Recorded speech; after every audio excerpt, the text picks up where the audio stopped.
여러분, 인생사 세옹지마라는 말을 아마 다들 잘 아실 겁니다. 인생에는 행복도 있고 불행도 있는데 늘 행복만 합니까? 아니에요. 또 늘 불행만 합니까? 아니에요. 이 행복과 불행이 너무나도 우리 인생에서 변화가 많다 보니까 그 예측이 쉽지 않다는 거죠. 좀 된 이야기인데 한 성도님이 저에게 전화를 하셨어요.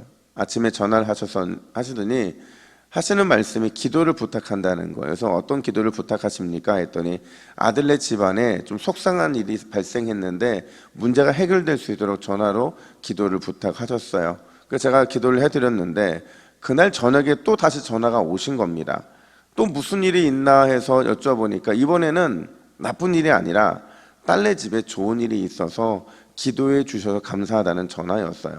제가 전화를 끊으면서 그분에게 뭐라고 말씀드렸냐면, 어르신, 우리 계속해서 기쁠 때나 슬플 때나 좋을 때나 나쁠 때나 늘 함께 기도해요. 그리고 전화를 끊었어요. 그분의 인생을 보니까요, 하루아침에 아침과 저녁에 하루 사이에 좋은 일과 슬픈 일, 슬픈 일과 좋은 일이 그렇게 반복되더라는 거죠. 여러분, 오늘 우리가 살펴볼 이 본문은요, 이삭의 가정에 일어난 두 가지 사건인데 어제 본문과 비교해 보면 분위기는 180도 달라진 이야기예요. 어제는 행복 그 자체였거든요. 왜냐하면 여러분, 어제 살펴봤던 것처럼 아브라함의 인생의 결말이 축복이었어요. 그리고 축복의 사람일 뿐만 아니라 얼마나 위대한 축복의 통로가 되었는지를 보여주는 내용이 어제 본문이었기 때문에 그렇죠. 근데 오늘 본문은요, 180도 달라진 상황으로 두 가지의 사건을 기록해 주고 있는데 과연 어떤 사건, 어떤 의미가 있는 것이냐? 첫 번째로요, 임신하지 못하는 리브가 이야기가 등장을 하게 됩니다. 우리 21절 상반절 말씀을 같이 한번 읽어볼까요? 시작. 이삭이 그의 아내가 임신하지 못함으로. 여러분, 이삭과 리브가에게 얼마 동안 임신하지 못해 자녀가 없었는 줄 아세요? 그렇죠. 16절 하반절 보니까 아들을 낳을 때 이삭의 나이가 몇 살이래요? 60이래요. 그러니까 20년 동안 무자했다고 이야기하고 있는 거죠. 그러니까 20년의 세월이 굉장히 큰 고통의 시간이었다는 거예요. 근데 참 신기한 건 뭐냐면 어제 본문만 놓고 보면 앞서도 말씀드린 것처럼 아브라함 가문에는 이제는 그 어떤 불행도 어려움도 없이 만사 형통할 것 같은 분위기로 마무리가 됐었거든요. 그의 아버지 아브라함은 축복의 사람이었고 그의 말년에 앞선 100년보다 훨씬 많은 6명의 아들을 더 낳을 정도로 확실하게 드러난 축복의 세월을 보냈어요. 심지어 이삭의 아내 리브가를 얻는 과정을 한번 생각해 보세요. 여러분, 리브가를 얻는 과정이 어려웠습니까? 아니에요. 모든 게 일사천리로 진행될 정도로 너무 순탄했거든요. 근데 이삭이 생각할 때 자신의 어머니 죽고 고난도 있었지만, 야, 이제 리브가가 우리 가정에 들어오면서 고생 끝나고 행복이 시작이 되겠구나라고 생각할 즈음에 갑자기 문제가 발생한 거예요. 그것도 언약의 성취를 위해서는 반드시 필요한 게 있는데 바로 자손의 번성함이거든요. 하나님이 이걸 약속하셨는데 이 문제를 이루면서 차질이 발생하게 된 거예요. 도대체 왜 이런 일이 발생한 걸까? 여러분, 믿음의 사람들의 인생에 발생하는 모든 문제들, 그 모든 문제들은 하나님의 부르심을 위함인 줄 믿으시기를 축복합니다. 무슨 말이냐? 하나님께서 우리의 인생에 주시는 고난, 슬픔, 간절한 소망, 이 모든 것들은요, 하나님이 우리를 콜링하시는 거예요. 부르심을 위함이라는 거죠. 어떤 콜링이냐?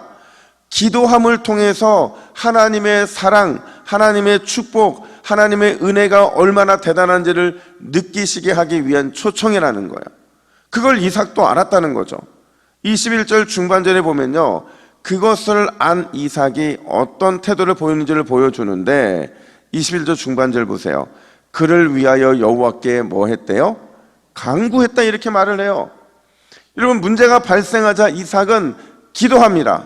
근데 중요한 건 간구했다, 기도했다라는 이 단어, 아타르라는 단어가요, 그냥 보편적으로 사용하는 기도했다라는 의미가 아니에요.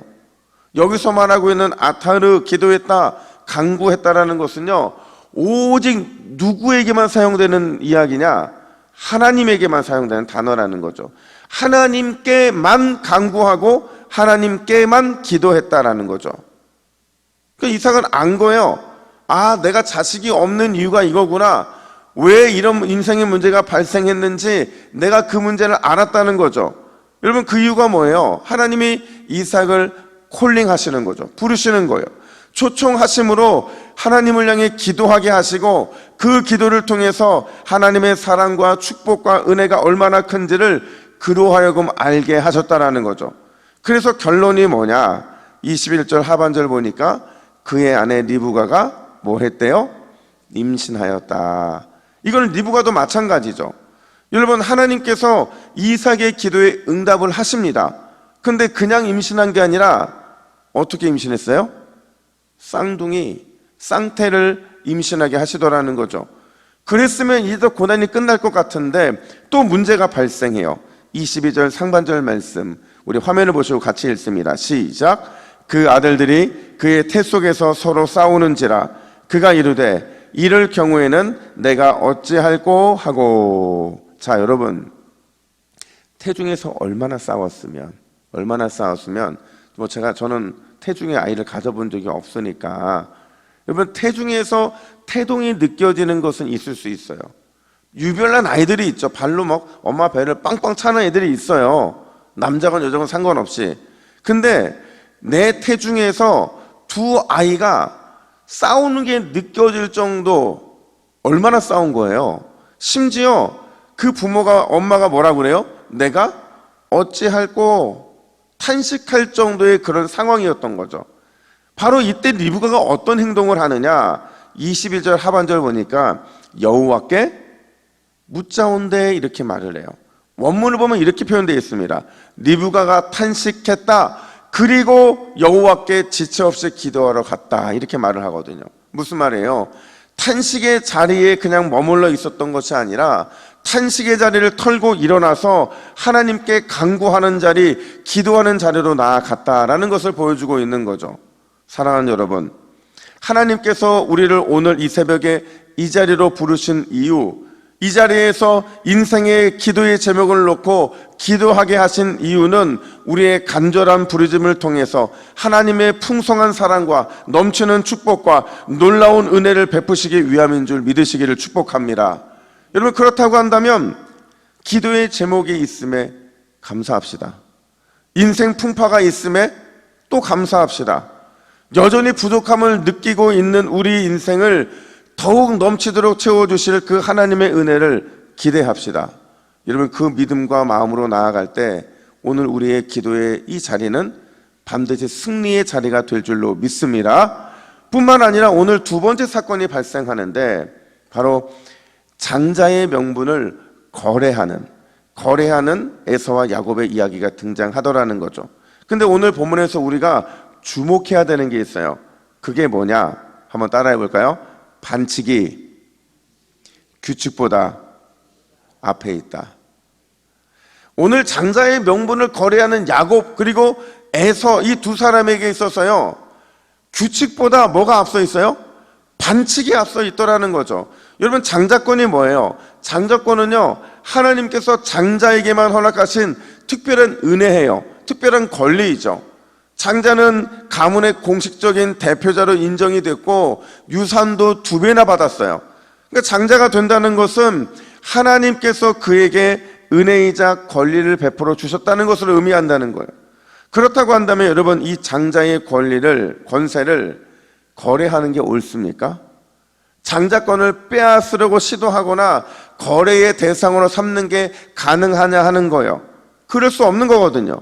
그럼에도 야곱은 그 장자권을 빼앗으려고 애를 쓰고 있고, 동시에 에서는 34절 말씀을 보니까 장자의 명분을 가볍게 여기고 있더라는 거예요. 한마디로 말하면 하나님이 정해주신 규칙보다는 반칙을 더 따르는 삶을 살고 있더라는 거예요. 제가 어제 극동방송에서 말씀을 드렸지만 바울은 자신의 마지막 편지인 디모데후서에서요, 인생 유언이거든요. 그리스도인이 살아갈 태도를 뭐라고 말하냐면 3가지 예를 듭니다. 하나는 병사와 같이 살아가야 된다. 또 하나는 운동선수와 같이 살아가야 된다. 마지막 3번째는 농부처럼 해야 된다. 이 3사람의 공통점이 뭐냐면 절대로 반칙하면 안 된다는 거예요.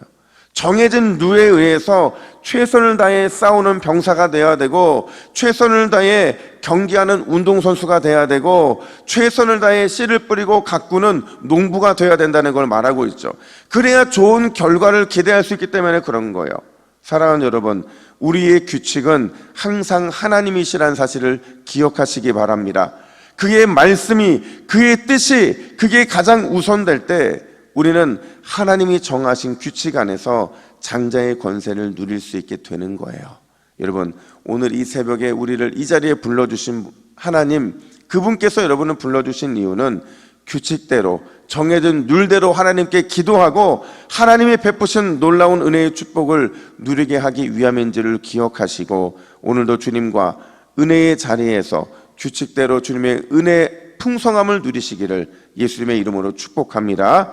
우리 함께 화면을 보시고 같이 기도의 제목을 읽습니다. 시작. 주여, 기도 자리로의 부르심이 우리를 향한 하나님의 축복임을 믿게 하옵소서.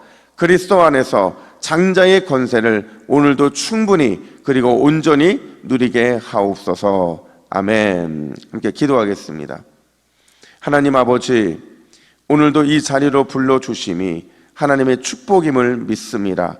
우리는 기도의 제목이 있음이 축복인지를 잃어버리고 불평하고 원망할 때가 많았지만, 하나님 오늘 다시 주님 앞에 기도의 자리에서 은혜를 갈망하며 장자의 권세를 회복하여 오늘도 하나님이 주시는 놀라운 축복을 받아 누리는 우리 모든 새벽 기도자들이 되게 하여 주시옵소서. 감사드리며 예수님의 이름으로 기도하옵나이다.